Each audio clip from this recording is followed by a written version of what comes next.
In the classic World of Warcraft lore, there is a massive 60 level long storytelling masterpiece that all starts from a quiet corner of the Elwynn Forest.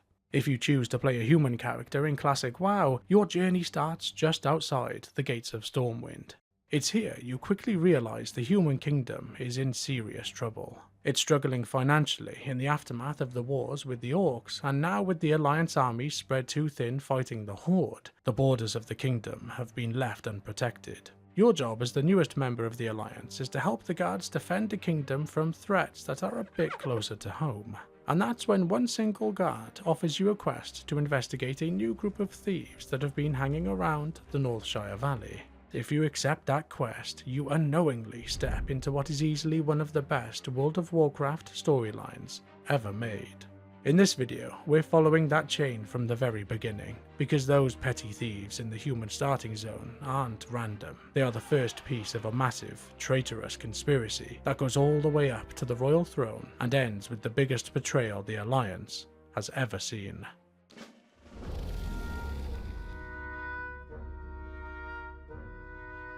This journey begins with Deputy Willem, who tasks us to investigate a gang of thieves called the Defias Brotherhood. We're asked to cross the nearby river, clear them out, and return with their signature red bandanas as proof of this deed. In the valley we find these thieves have been taking over the local vineyards and harassing the farmers, all under the orders of a man named Garrick Padfoot. We are then asked to take him out, and as a result we restore a fleeting moment of order to the Northshire Valley.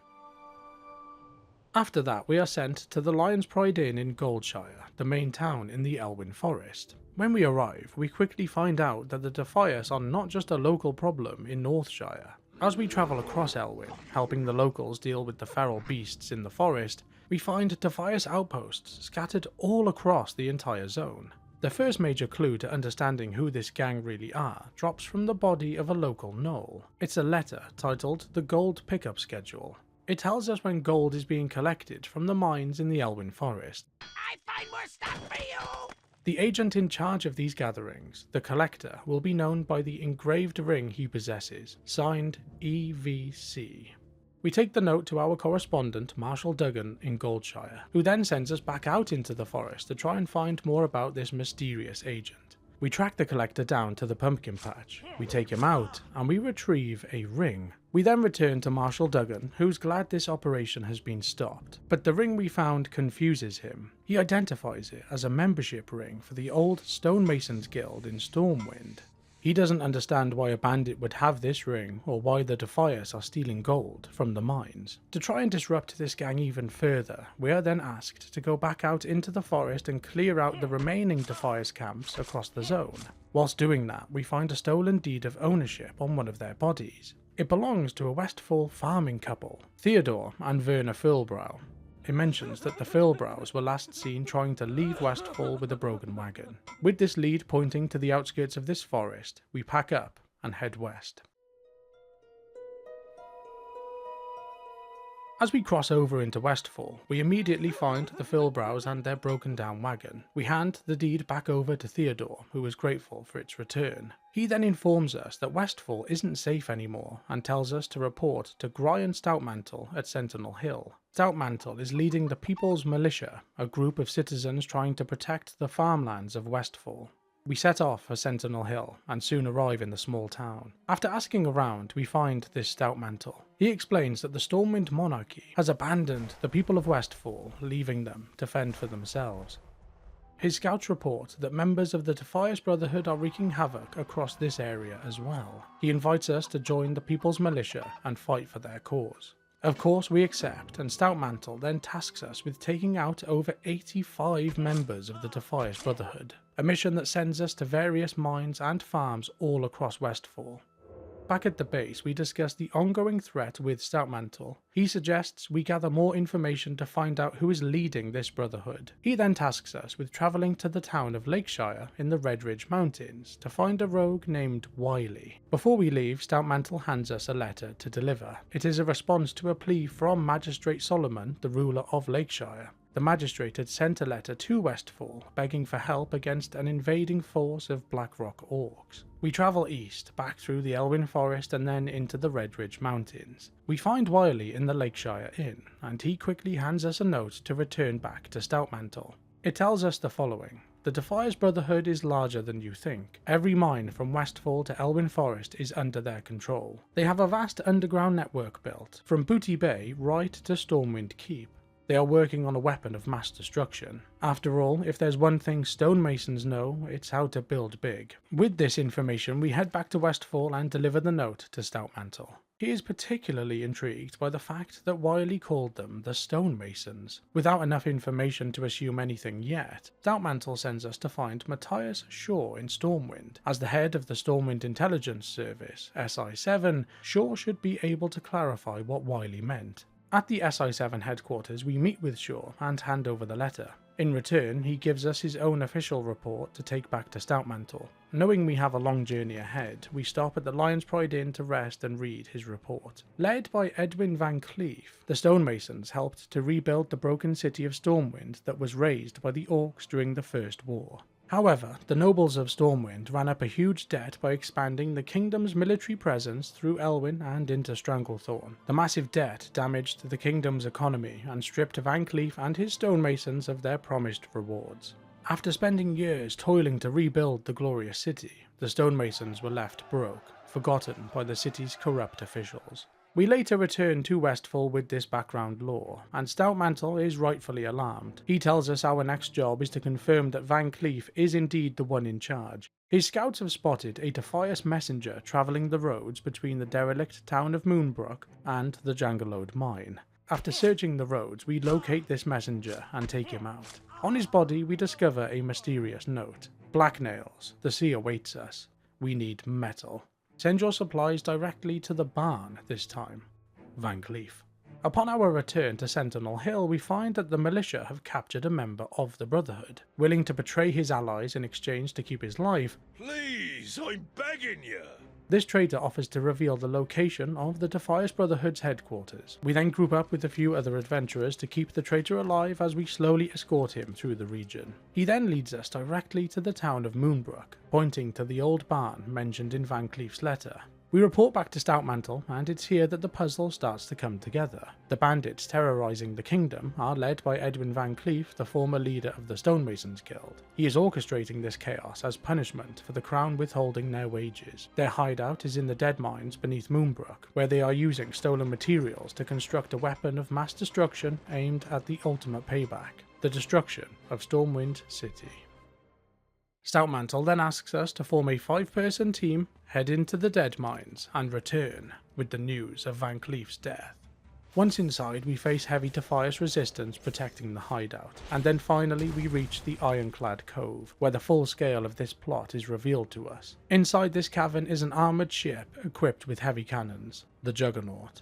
We fight our way up the scaffolding and onto the ship, defeating VanCleef's top enforcers at the same time, Mr. Smite and Captain Greenskin. On the upper deck, we come face to face with the mastermind himself. After a hard-fought battle, we manage to take down Edwin VanCleef. We then take our proof for Stoutmantle, but before we leave, we discover a sealed letter on VanCleef's body. It is addressed to a Barros Alixton, the city architect of Stormwind. Alixton was once a member of the Stonemasons Guild who had worked closely with VanCleef himself. With a hunch that this is only the start of something bigger, we keep the letter for ourselves and return to Stoutmantle. But even with the figurehead dead, the conspiracy here is far from over. We know the Defias have connections in Stormwind, and we need to find out who that is. We decide to deliver this unsent letter to Alixton ourselves, just to see how deep this rabbit hole really goes.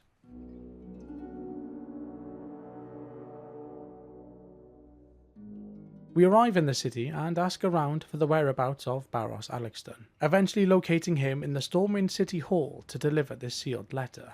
Barros doesn't go into detail about what was written on the letter, and immediately starts to reiterate the history behind the Stonemasons Guild, how they were unpaid workers who rebuilt the capital city. He also tells us that some of the workers, like himself, were offered official city positions as compensation. But VanCleef refused this offer and instead incited a massive riot in the streets. It was during those riots that Queen Varian Wrynn actually sided with the Stonemasons, campaigning for their agreed wages to be paid out in full. And this wasn't out of character for the Queen. She was beloved by the people because she never placed herself above the citizens. But in a tragic moment during the chaos, a rock was thrown, hitting Tiffin in the head and killing her outright. The effects of the Queen's death were felt deeply across the entire city. Forced to flee the capital to escape punishment, the remaining Stonemasons then spread out across the rural farmlands of Westfall. But one of VanCleef's right-hand men, Basil Thread, had been captured during the riots.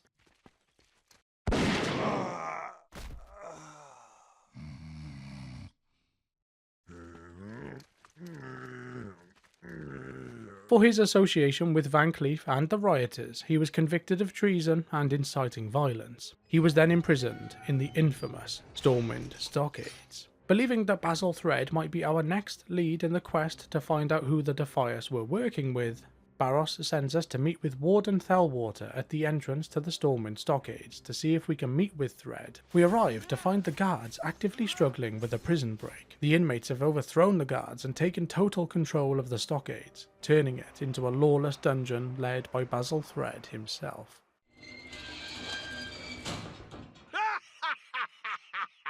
The warden is skeptical of our motives at first, but he then agrees to let us in on one condition. We must take out Basil Thread and put an end to the stockade riots. We then group up with other adventurers and descend into the facility. We fight our way into the cells, eliminating the Defias forces in our way, before finally confronting Basil Thread. After a brief battle, we take down the Defias lieutenant and retrieve proof of his death. We then return to the warden outside, and he reveals a vital piece of new information. The guards believed Thread had been completely left to rot by his comrades. He had no visitors for a whole year after his capture. But after a while, a mysterious, quiet man began visiting him in secret. His name was Malik. The warden asks us to return to Alexton with his name. When we do, Alexton is confused by this news. He then decides it's probably best for us to pay another visit to Matthias Shaw at the Stormwind Intelligence headquarters. Maybe SI7 have more information on this mysterious visitor. When we meet back up with Matthias Shaw, he tells us that he is familiar with the description of this man, but not with his name. He thinks the man is called Marzan, not Malik. Basil Thread's mysterious visitor is most likely a known assassin that uses a number of aliases. Shaw tells us that this Marzan is currently working for Lord Gregor Lescovar, a shady character at the best of times, even given the current landscape of corruption in the nobility of Stormwind. Shaw begins to piece this puzzle together, asking if Lord Lescovar is the noble connection the Defias have been using to gain control. But this conspiracy is going to be hard to prove given the Lord's political influence across Stormwind. Shaw then asks us to meet up with someone who might be able to help us here. He tells us to seek out a man named Elling Trias. We find out Elling is the owner of the Trias cheese shop. He is a well-connected man who sometimes and reluctantly provides information for Shaw as an agent. When we arrive and we begin telling Elling the story of the Defias Brotherhood, Elling tells us that he has a connection in the Stormwind Castle, a gnome named Tyrion. Tyrion is a member of SI7 and has already been tasked with spying on Lord Lescovar. After taking a free sample of cheese, we set off for the castle. We sneak our way in and find Tyrion hiding in the bushes. He tells us he has a plan to use a spy bot to get more information on the Lord. Himself and Elling have already been spying on Lord Lescovar, as they believe he has connections to the Twilight's Hammer. Either way, they're doing the dirty work for us. Tyrion then dresses the spy bot up and sends it in to talk to Lord Lescovar. Lescovar then makes his way to the garden where we are hiding for a meeting with the assassin Marzan. The discussion we spy on confirms that Lescovar is involved with the Defias Brotherhood and is requesting information on their plans in Westfall. The Defias must have been getting information to Basil Thread, who was then passing it on to this Marzan, which then connects them to Lescovar and the Stormwind nobles. Before it goes any further, Tyrion interrupts them and we take out both the traitors on the spot. We then return to Matthias Shaw and inform him that the Lescovar problem has been dealt with. Shaw then tells us that Barros Alexton has requested that we meet back up with him most likely to help him report the events involving the Defias Brotherhood to the nobles of Stormwind. We meet back up with Barros, who then hands us his report on the events involving the Defias. We then set off towards the keep as we don't have much time before our scheduled audience with the crown. But before we leave, a boy called Thomas approaches us by the cathedral. He tells us that he is being tasked with approaching adventurers passing by and seeing if they would be willing to accept a secret quest. However weird that may be, we agree, and Thomas tells us to seek out a bishop in the keep. Since we are already going there, we accept this quest and continue on for our appointment with the king. When we arrive, we are greeted by a noble called Lady Katrana Prestor. King Varian Wrynn is away on duty and is unable to present the token of appreciation himself, as the royal counsellor, Lady Prestor, is doing it on his behalf. So at this point in time, the Defias Brotherhood occupying the lands surrounding the kingdom have now been stopped. Their leader has been taken out, his lieutenants have been dealt with, and their ties to the Stormwind nobility has been unmasked. But this plot is about to thicken again, as the conspiracy still continues because the Defias Brotherhood is way bigger than we thought.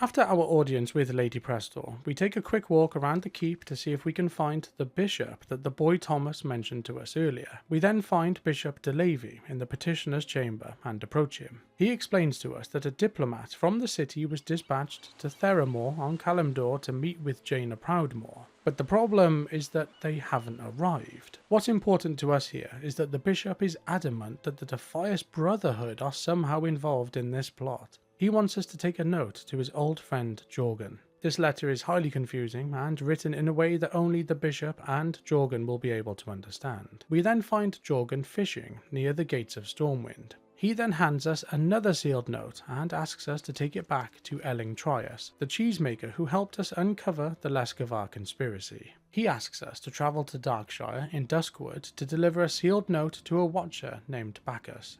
Apparently, we need to inform the Night Watch that we are investigating the Defias Brotherhood and need access to any information they might have. We find Watcher Bacchus patrolling the roads just outside of Darkshire. He tells us that there have been recent Defias activity in the region, noting that they have congregated around Adol's stead. He points us in the right direction, and we set off to see if any bandits are still at the farm. Soon enough, we find ourselves clearing out the Defias forces at this farmstead. It's here we stumble across a strongbox guarded by the bandits. We crack it open and recover an item called the Defias Docket. The document reveals plans to abduct a target leaving from Menethil Harbour, and that they intend to strike just as the target nears their destination. It states a successful operation would bring them one step closer to taking Stormwind, and this is the statement that kind of points the finger directly back at the Defias Brotherhood as the ones responsible for the missing diplomat. Bacchus is alarmed by the discovery but also admits it's far above his pay grade, telling us to rush back to Elwynn in Stormwind. Elwynn reads the document and, given his deep connections across the city, immediately recognises the name Fist from the opening lines. He remembers a dwarf that goes by that nickname in the old town. Elwynn sends us to track him down and question him about the missing diplomat. We find Fist, but we have to beat the information out of him before he will cooperate. And the only thing he reveals to us is that the inside man that Defias hired up in Menethil goes by the name of Slim. With this intelligence, we head back to Elwynn to deliver the news. Since Elwynn seemingly knows absolutely everyone on Azeroth at this point, it comes as no surprise that he has a connection in Menethil, a man named Mikhail. We then make our way over to the Deep Run tram and set off towards the Menethil harbour. When we eventually arrive, we find Mikhail inside the local inn. We start to tell Mikhail everything we know so far about the missing diplomat, but during our discussion, he notices a gentleman eavesdropping on our conversation. We confront this spy and subdue him before he can escape with our information. Lucky for us, it turns out this man is the one we were looking for. He then confesses that the person that Defias abducted is actually Varian Wrynn, the King of Stormwind. The king was the diplomat who had set off on the mission to meet with Lady Jaina Proudmoore in Theramore. Slim tells us his specific part of the plot was to sneak a member of the Defias onto the king's ship, a man named Hendel. We meet back up with Mikhail, who is rightfully shocked and concerned by this news. He explains at the end of every month when the Kultiris Marines receive their pay, they leave Theramore Isle and travel the world, spending their gold and causing havoc. Some of them are regulars in the Menethil Tavern, and he believes Hendel might be one of them. He tells us that the next piece of this puzzle may be answered by the commander of those Marines, Commander Samor in Theramore. With this information, we head to the harbour and wait for the next ship to Kalimdor. After days at sea, we finally arrive at the port city of Theramore and seek out the commander. We explain our business here, and the commander then tells us that Hendel is usually stationed at the first tower outside of Theramore city. Before we leave though, he warns us that outside of Theramore's walls, the Dustwallow Marsh is a dangerous place, filled with ogres, orcs, murlocs, and black dragons. With that reassurance, we set off to search for a sentry point. When we arrive, we are greeted by Archmage Turvosh, who seems to be one step ahead of us in uncovering this conspiracy. He tells us that Hendel is not here and that Lady Jaina Proudmoore is already aware of our findings. The mage explains that Hendel is currently guarding some of Theramore's forces while they investigate the Horde base of Brackenwall. After searching through the marsh, we eventually locate the camps outside the Horde base and we capture Private Hendel. At this point, Lady Proudmoore herself appears before us. They quickly teleport themselves and the captured traitor back to the Mage Tower, leaving us to make the long journey back ourselves. When we arrive, they've already begun interrogating Hendel regarding the whereabouts of the missing king. Lady Proudmoore is happy with our efforts and tells us we are welcome to rest and recover in Theramore for a few days. As we sit in the tavern, we start to piece together everything we have learned so far. The Defias Brotherhood are a group of bandits who were once the Stonemasons Guild. Unpaid and rioting, they were forced into hiding after their actions resulted in the death of Queen Tiffin. With support from an inside traitor, they began to build a small army within the Dead Mines while working on their grand scheme of destroying Stormwind City. Of course, we put a stop to Edwin VanCleef, and then we set our sights on uncovering who the Defias were connected to within the nobility of Stormwind. We discovered Lord Lescovar was involved and we took him out as a result. But none of that really stopped the Defias Brotherhood. They have no leader, their noble connection was killed, but yet somehow they managed to pull off the greatest abduction in Azeroth's history. This starts to raise a question: who is running the show? And that's when the light bulb moment happens. This situation right here was actually the plan all along. While we sit in Dustwallow Marsh on the other side of the world, searching for a missing king, the kingdom of Stormwind itself remains completely vulnerable.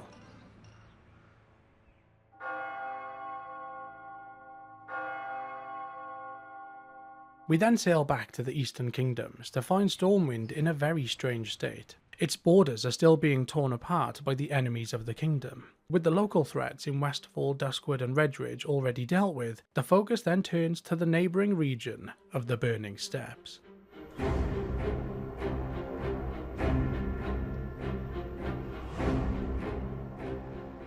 The zone is overrun by the Dark Horde, Dark Iron Dwarves, and of course, the Black Dragonflight.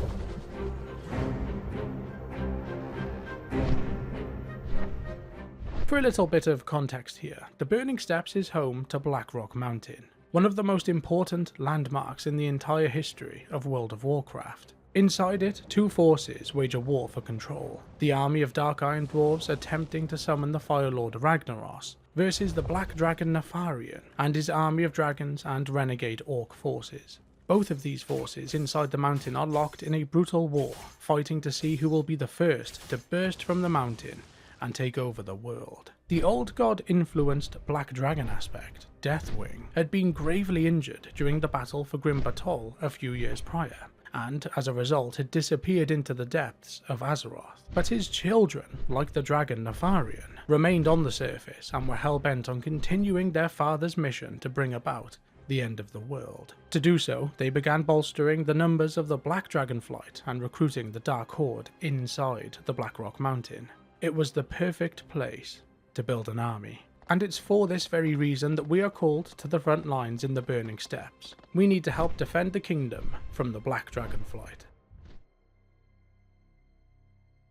When we arrive in the Burning Steppes, we make our way to the only known Alliance encampment, Morgan's Vigil. It is here that we meet a night elf named Helindis Riverhorn. Riverhorn warns us about the increase in the Black Dragon flight numbers across the steppes and asks us to ride out and take out 30 members of the flight.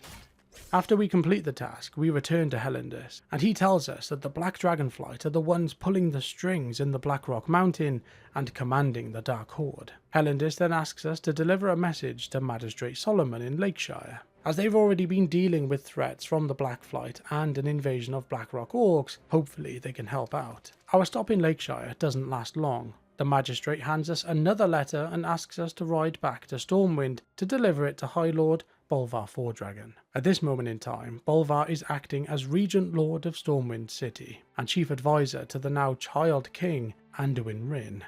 Elwynn was appointed king in the aftermath of the disappearance of his father at the hands of the Defias Brotherhood.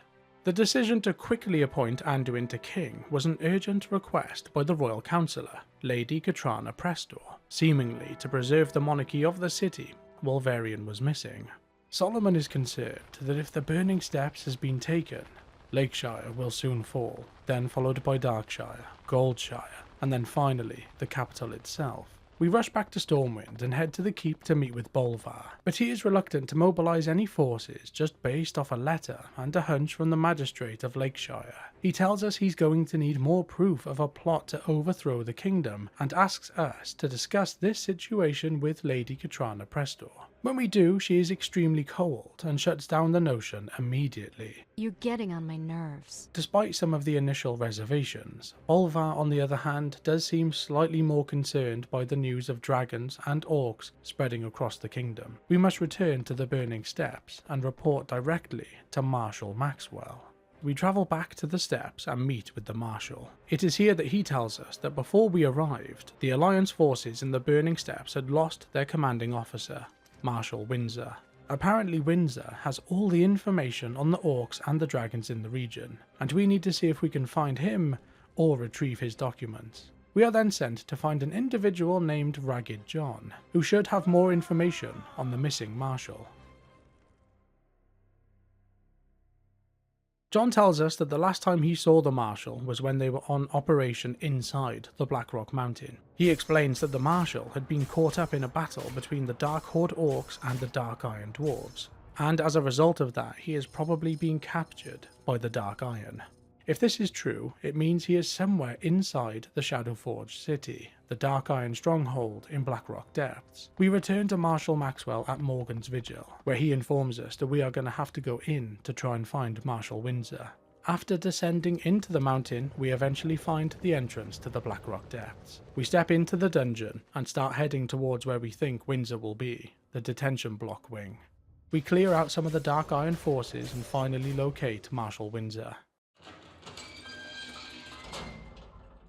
Unsurprisingly, when we find him, he is in distress, and to make matters worse, when we tell him that Bolvar is reluctant to send any forces out to help them in the Burning Steppes, he snaps back at us. He tells us that there is a grand conspiracy going on inside Stormwind, and all the proof behind it stands 2 feet away from Bolvar. Windsor is enraged and asks us to leave him be for the time being.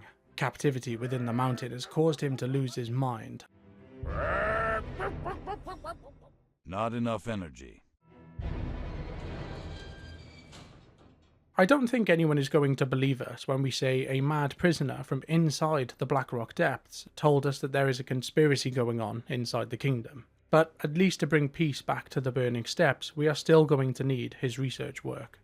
We begin to make our way out of Blackrock Depths, and during our escape, we continue to take out any attacking Dark Iron forces. Off one of their bodies, we recover a small, crumpled up note. We then rush back to Maxwell with it in our hands, and he begins to inspect it. The note doesn't have a lot of information, but it does tell us that the Dark Irons are up to something further into the depths. General Angerforge is actively trying to decrypt Marshal Windsor's missing research work. This is actually kind of good news for us, because this means that Windsor's research is still intact and being held by the Dark Iron. Our next job, of course, is to go back into Blackrock Depths and retrieve that information. After fighting our way back in, we take out the 2 Dark Iron forces holding the notes and rush back to see if Windsor is still in the detention block. When we find him, we hand over his work, which includes 2 ancient tablets. Windsor then instantly locks back in and asks us to help him recover his gear and escape from the Blackrock Mountain. We return to Marshal Maxwell, who tells us that Windsor has already rode ahead. He is heading straight towards Stormwind City to confront the Region Lord Bolvar Fordragon and the Royal Councillor, Lady Prestor.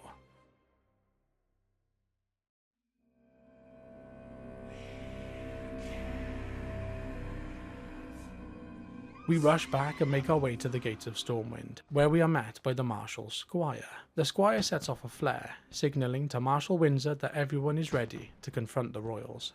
As we make our way towards the keep, Marshal Windsor reveals the information he had obtained whilst in Blackrock Mountain. Lady Katrana Prestor is not what she seems to be. When we reach the Stormwind Keep, Windsor then calls out to Lady Prestor.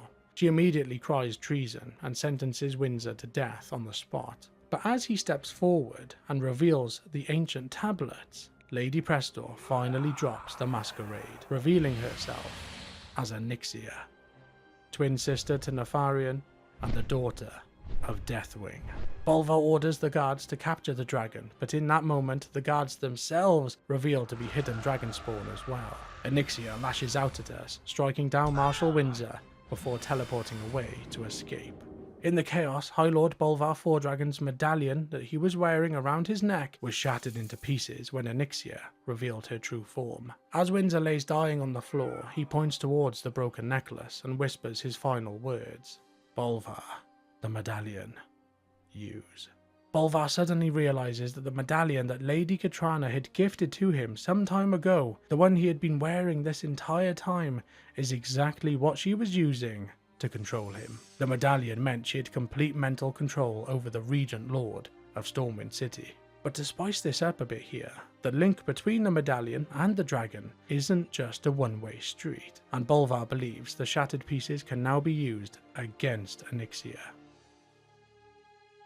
Bolvar then hands over the shattered fragment of this medallion and tells us that it is up to us to find someone capable of restoring it. He hints to us that those capable of this challenge will most likely be members of other dragonflights. It is here that the entire conspiracy finally comes together. Every single problem the kingdom was facing, the rioting Defias, the traitorous lords conspiring with Basil Thread, the successful plot to abduct the King of Stormwind, was planned right under the king's nose. It was all orchestrated by the masquerading black dragon Onyxia, hoping to bring down the kingdom from the inside.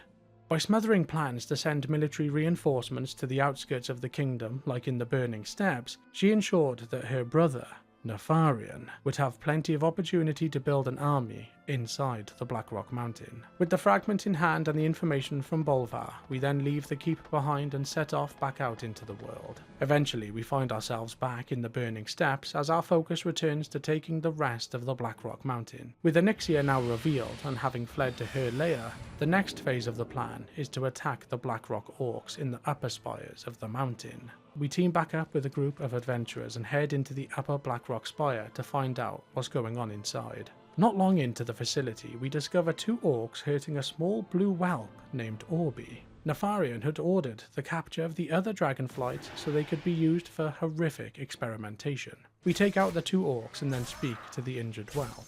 Orby tells us it was abducted from its mother's clutch in the faraway land of Winterspring. The injured whelp then asks us to take one of its scales back to its mother, and this is where we can kind of get two birds with one stone. We have now been directed towards a location where we can find another dragonflight. Maybe it's in Winterspring we will be able to find a creature capable of restoring the Dragon Eye medallion from Bolvar. We then escape from the Blackrock Spire and head back towards Menethil Harbour, where we'll board the ship to Theramore once again and prepare to head north to the frozen lands of Winterspring.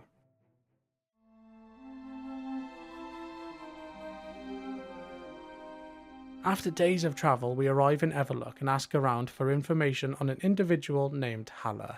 Word in the town is that Haller can be found in the caves of Maztharil to the southwest. After resting and setting our hearthstone in this small goblin town, we set off to find this cave, and it's not long before we find exactly who we need: Haller, a blue dragon. We hand the fragmented medallion over to her, and she informs us that this is made up of dragon scale. If it were whole, it would have been able to grant us access to Onyxia's lair, but because it is shattered, we are going to need to retrieve the blood of another powerful black dragon to be able to restore it. Haller informs us that there is a prime candidate for this task, General Drakisarth. But there is one problem with this task. She wants us to go back to the Blackrock Spire. With this information in hand, we make our way back across the world to hit Blackrock Spire for one final time. We confront the beast and eventually take it down, extracting a vial of its blood from its body before planning our escape. With the black dragon blood in our bags, the final stretch of this story is to head back to Hala in Winterspring. Luckily, being the highly intelligent heroes of Azeroth we are, we remembered to set our Hearthstone to Everlock. We take the black dragon blood back to Hala, where she uses it to enchant the fragmented medallion, turning it into the Drakefire amulet, an item we can wear around our neck that will grant us access to Onyxia's lair. After handing it back to us, Hala informs us it is time to take the fight to Onyxia herself, telling us that her lair can be found in the Dustwallow Marsh. We say our goodbyes and group back up with our team before making our way towards Wormbog. Sometime after, we arrive at the jaws of the lair. Squads of 40 from each faction then descend into the lair to finally confront the Black Dragon. The fight is hard fought and long, but in the end, we emerge victorious. We take down Onyxia. With the defeat of Onyxia, it brings an end to the biggest conspiracy and betrayal that the Alliance, and really the whole of Azeroth, has ever seen.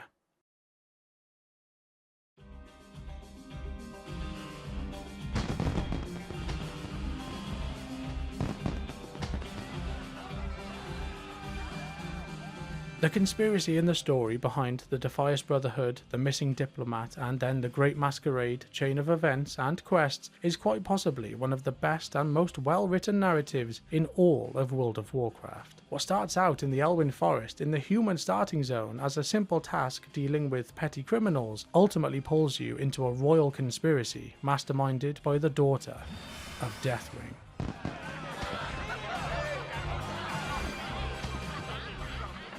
If you enjoyed this video, we have another one in the same style covering the story and the questline behind the most infamous criminal in World of Warcraft history. You can check that out by clicking this video right here.